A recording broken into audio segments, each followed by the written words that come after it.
Presión estratégica versus rally patriótico. El futuro del chavismo se juega entre tropas, mediadores y rumores. El suspenso crece. María Corina Machado prepara su irrupción en el escenario internacional. El helicoide y el más allá. 25 opositores fallecidos en custodia y un Estado que investiga sus propios crímenes. Les contamos.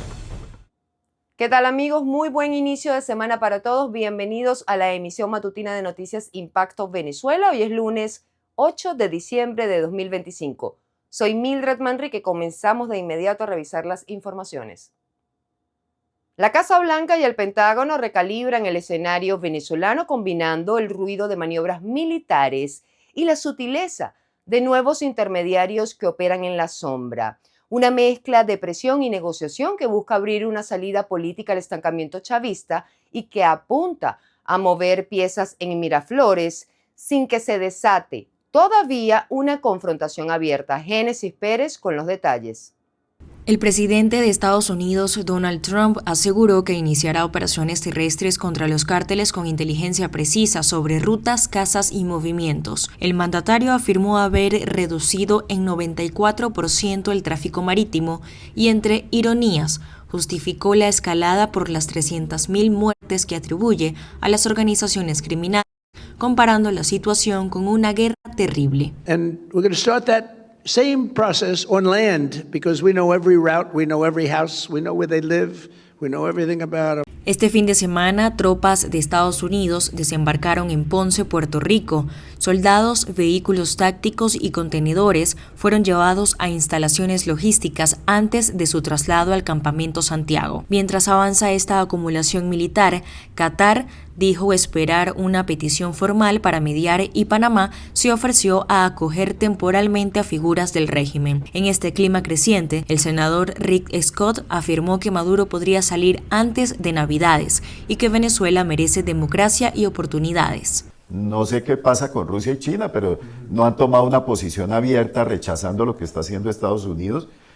Algunos actores que podrían ser mediadores y maniobras internas donde la CIA influya en esa decisión. Pero el movimiento más inesperado llega desde La Habana. Según Reuters, elementos dentro del régimen cubano habrían sondado a Washington sobre cómo sería la región sin Maduro. Aquí hay un efecto triangular, porque lo que pase con Venezuela va a tener un efecto sobre Cuba, donde hay un interés particular de Marco Rubio y por supuesto de la comunidad cubana, que tiene un valor muy alto políticamente en este estado. En Caracas, Maduro responde recargando su aparato interno. Ordenó estudiar todas las formas de lucha armada popular, amplió la presencia de escoltas y oficiales cubanos en su seguridad personal y, según fuentes recogidas por Axios, algunos de estos habrían recibido órdenes extremas en caso de que el mandatario intente abandonar el poder. No obstante, el secretario de Guerra Pete Hegseth generó un mensaje ambiguo al asegurar públicamente que Estados Unidos no busca intervencionismo militar, mientras que en la alfombra roja, antes de la ceremonia de honores del Centro Kennedy, evitó responder si el país está cerca de lanzar ataques terrestres en Venezuela. War Department will not be distracted by democracy building, interventionism, undefined wars, regime change, climate change, woke moralizing, and feckless nation building. Génesis Pérez para Impacto Venezuela. Y es que pareciera que la presión del presidente de Estados Unidos, Donald Trump, no ha podido quebrar al chavismo. Al contrario, activó el efecto Rally Round the Flag, reforzando la cohesión interna y la narrativa antiimperialista. Con la Fuerza Armada Nacional Bolivariana como columna vertebral y los símbolos patrios como escudo, Nicolás Maduro ha convertido la amenaza externa en unidad y fidelidad a su propósito de mantenerse en el poder. Catherine García nos amplía. La presión del presidente de Estados Unidos, Donald Trump, contra el líder del chavismo, Nicolás Maduro, no fractura la tolda roja, activa el Rally Round the Flag. Este efecto dicta que la amenaza externa refuerza la cohesión de su base y de las élites militares, consolidando la narrativa antiimperialista y blindando la fidelidad al régimen. Bueno, lo primero que tenemos que comprender es que la fortaleza más importante que tiene la narcodictadura venezolana es la resistencia. Son bastante resilientes a la hora de afrontar las presiones internacionales, lo han sido en el pasado y lo siguen siendo hasta ahora. Han funcionado como un grupo, como una organización monolítica que parece no sufrir fractura alguna y que parece estar blindada ante las presiones políticas, económicas y geopolíticas que se puedan tomar en contra del gobierno que usurpa el poder en Venezuela. El sostén principal de esta lealtad es la Fuerza Armada Nacional Bolivariana, que se ha convertido en la columna vertebral del proyecto político de Maduro. Los altos mandos militares no solo reciben beneficios económicos y privilegios, sino que también participan en presuntas redes de corrupción y negocios ilícitos tolerados por el chavismo, que presuntamente dirige al Cártel de los Soles. Y a esto se le suma la estrategia de castigo severo contra quienes intentan desertar. Ante esas presiones arbitrarias, ilegales, injustas, desproporcionadas que ejerce el imperialismo de los Estados Unidos contra nuestra patria, y no es contra solamente Venezuela, es contra la patria grande, limitándole sus espacios, limitando la vida de esa población caribeña y centroamericana y asesinando jóvenes inocentes en aguas del Caribe y del Pacífico. Aquí está pues el ejemplo que Caracas dio. La estrategia de presión se ha convertido en un pulso constante, pero el chavismo responde con disciplina y resistencia. ¿Se podría resquebrajar dicha cohesión? No es tan fácil fracturar, digamos, los cimientos y las lealtades del gobierno venezolano. Así que veremos, obviamente, que seguramente Donald Trump va a seguir apretando las tuercas, va a seguir imponiendo su agenda de presión en contra de la dictadura para lograr esa fractura, pero yo creo que tiene que haber un paso adicional, porque mientras solo sean declaraciones y diplomacia, pues posiblemente no vaya a ocurrir absolutamente nada. Como respuesta a las amenazas de Estados Unidos, fueron incorporados 5.600 nuevos soldados a la Fuerza Armada venezolana, y Nicolás Maduro reforzó su frente diplomático con una llamada al presidente de Turquía, Recep Tayyip Erdogan, para abordar la agenda global y la cooperación bilateral, dos acciones que refuerzan el blindaje político del chavismo. Amigos, en Impacto Venezuela nos interesa conocer sus opiniones, por eso de lunes a viernes publicamos en todas nuestras plataformas digitales la pregunta del día, y la de hoy es la siguiente. A 23 días para finalizar el 2025 y luego de 3 meses de conflicto con Estados Unidos, el tablero venezolano vuelve a moverse con señales contradictorias. Presión externa, cohesión interna chavista y actores internacionales sondeando un posible desenlace. El escenario se estrecha, pero no se define.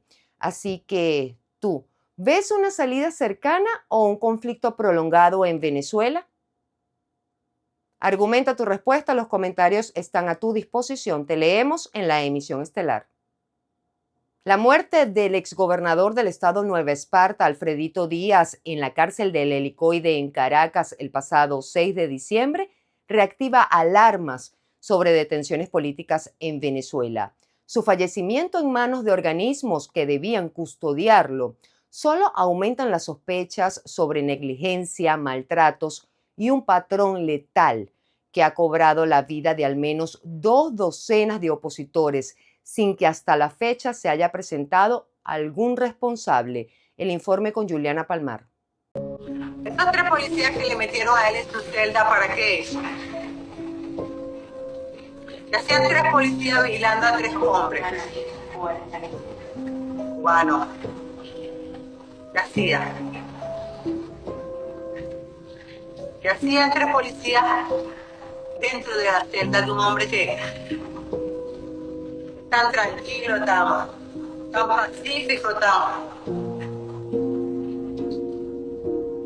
no sé qué le hicieron a mi esposo? La muerte de Alfredo Díaz, exgobernador opositor y detenido en el Helicoide durante más de un año en aislamiento, desató una nueva ola de denuncias sobre el patrón de fallecimiento bajo custodia del Estado. Aunque la versión oficial sostiene que murió de un infarto, su familia y organizaciones de derechos humanos asegura que estaba enfermo, no recibió atención médica y permanecía recluido en condiciones contrarias a estándares internacionales. Su esposa lo resume en una pregunta que retumba: ¿me lo mataron?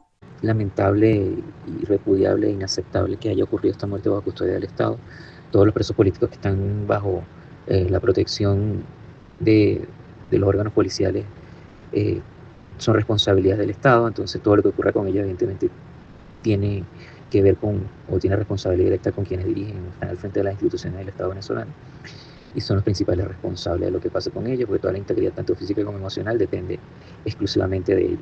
La oposición culpa directamente al Estado, recordando que la salud de Díaz era conocido por los custodios que decidieron no actuar. Rechazan que la investigación quede en manos de las mismas instituciones que lo encarcelaron e incomunicaron. Mientras tanto, el Ministerio de Servicios Penitenciarios se limitó a afirmar que se siguieron los protocolos, sin permitir peritajes externos, repitiendo el patrón de opacidad que ha marcado otros fallecimientos en prisión. La muerte de Alfredo Díaz en custodia del SEBIN es una tragedia que alerta sobre el riesgo que enfrentan los presos políticos en Venezuela. Mi padre Juan Pablo Guanipa lleva casi 200 días detenido, sin comunicación con su familia y sin información clara sobre su estado de salud. No sabemos si ha sido visto por un médico todo este tiempo. Como mi padre es hipertenso y tiene resistencia a la insulina, la incertidumbre crece cada día y aumenta nuestra preocupación. Ante este contexto tan grave, exigimos visitas inmediatas y atención médica urgente para mi padre.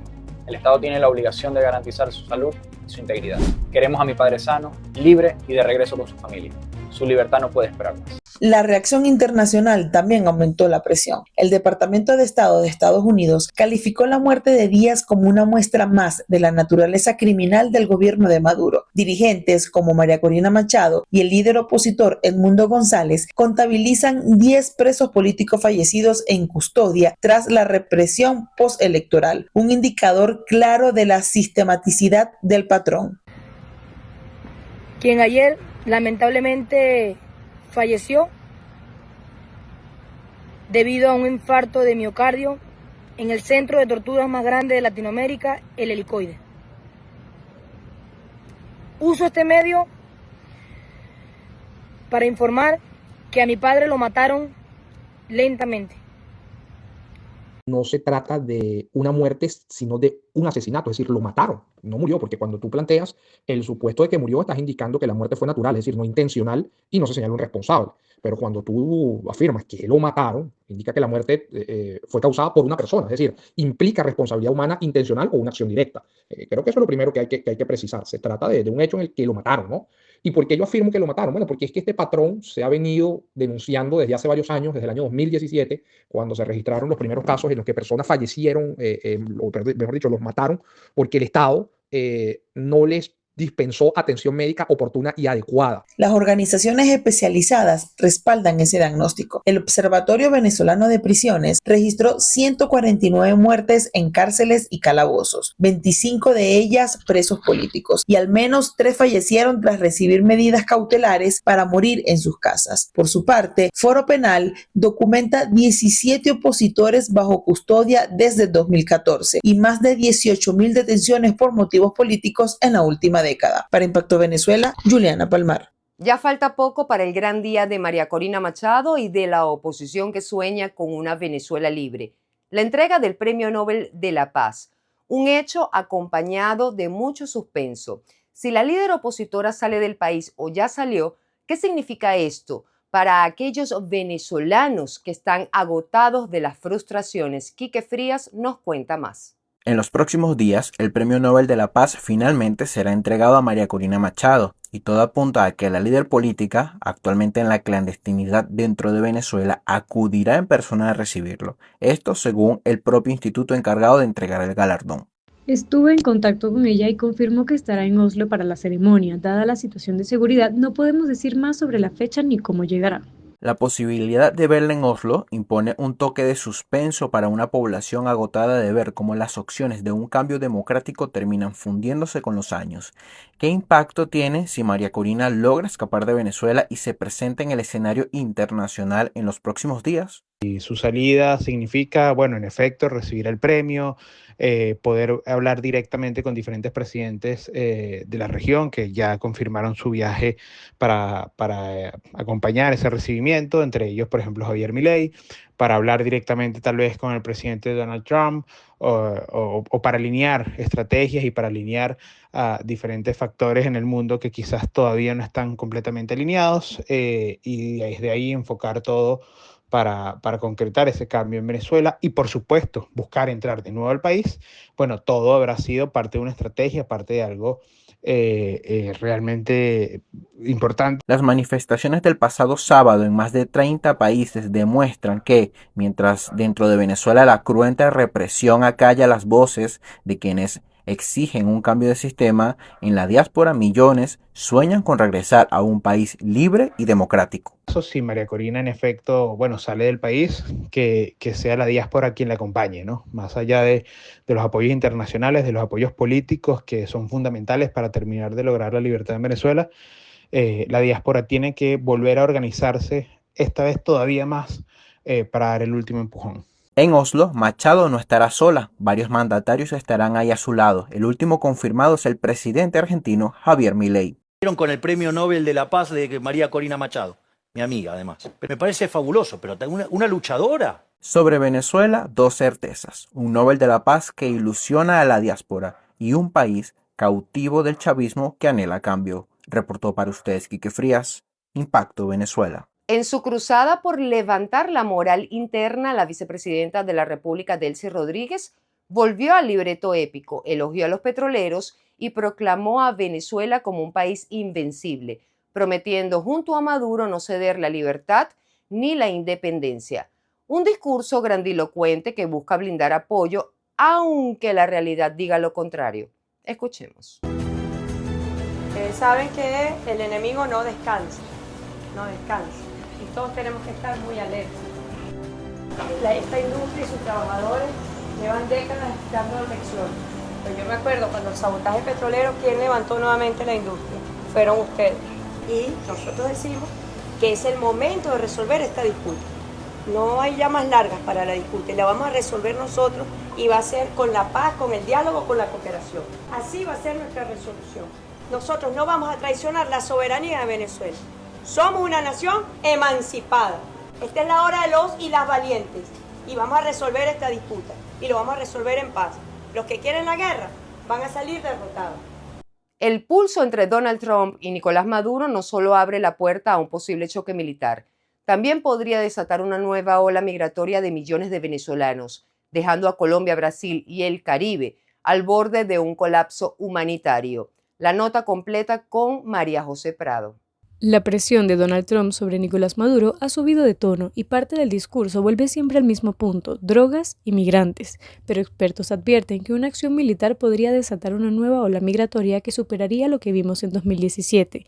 Un estudio del Nick Cannon Center calcula que ataques puntuales podrían empujar hasta 3 millones de nuevos refugiados y que un conflicto prolongado alcanzaría más de 4 millones de desplazados, saturando a Colombia y Brasil, que ya están al límite. Desde el punto de vista de la movilidad de las personas, en este momento, si bien, de acuerdo a la información que se maneja, hay personas que pueden estar cruzando por los pasos fronterizos entre Venezuela y Colombia, por ejemplo, esto se debe a los temas de restricciones aéreas, no necesariamente a una intención migratoria o de movilidad como lo hemos visto en el pasado. En un contexto más complejo de violencia, esto puede quedar invisibilizado también en función de dónde se produce ese foco de violencia. Y aunque Trump insiste en que Maduro envía migrantes desde cárceles, los datos muestran otra cosa. La migración venezolana es mayoritariamente económica, agravada por años de colapso, represión y sanciones que asfixiaron a PDVSA y profundizaron la crisis humanitaria. La historia reciente lo confirma. Entre 2017 y 2021, 140.000 venezolanos más llegaron a Estados Unidos, pero millones se quedaron en la región. En caso de conflicto, los expertos creen que la mayoría volvería a dispersarse por Sudamérica y no necesariamente hacia Estados Unidos. En cuanto a la capacidad de recepción de lo que serían las poblaciones de acogida, esto va a tener mucho que ver con la decisión de las personas de si simplemente cruzan una frontera internacional y se deciden instalar, quedarse en esa zona, o si, por el contrario, lo que hacen es que cruzan la frontera y se siguen movilizando, que es poco más o menos la dinámica que hemos visto en los últimos años. En este contexto podría existir algún grado de colapso de servicios públicos, por ejemplo, frente a una situación de movilidad masiva. El riesgo es claro. Cualquier escalamiento militar en Venezuela reactivaría presiones migratorias que volverían a impactar a toda la región en un momento en el que la capacidad de respuesta ya está al límite. Dos noticias destacadas en nuestra cápsula informativa Impacto en 60 segundos. Quédense conmigo. El caos en el aire sigue. Nueva ruta a España busca salvar a viajeros. La conectividad aérea de Venezuela sigue gravemente afectada. La mayoría de las aerolíneas internacionales cancelaron sus vuelos por alertas de seguridad en el espacio aéreo, mientras el chavismo revocó permisos a varias compañías. En ese contexto, la aerolínea Estelar anunció una nueva ruta entre Venezuela y España con escala en Barbados, que empezará a operar a partir de hoy lunes 8 de diciembre como alternativa para quienes quedaron varados tras las suspensiones. Turpial Airlines aumentará la frecuencia de ruta entre Valencia, en el estado Carabobo, y Bogotá, Colombia, a partir del 10 de diciembre de 2025. Hallazgo en La Guajira. Petro pide identificar cuerpos ante sospecha de incursión de Estados Unidos. El presidente de Colombia, Gustavo Petro, solicitó este domingo a Medicina Legal confirmar la identidad de varios cuerpos hallados en las costas de La Guajira ante la posibilidad de que sean víctimas de bombardeos en el Mar Caribe. Petro pidió además coordinación con la Fiscalía venezolana para esclarecer si las muertes están ligadas a operaciones militares en la zona. El hallazgo de este fin de semana ha generado preocupación sobre el origen de los cuerpos y las circunstancias de las muertes. A toda nuestra audiencia, muchísimas gracias por su confianza. Para más, visiten www.impactosvenezuela.com y nuestras redes sociales @impactosve.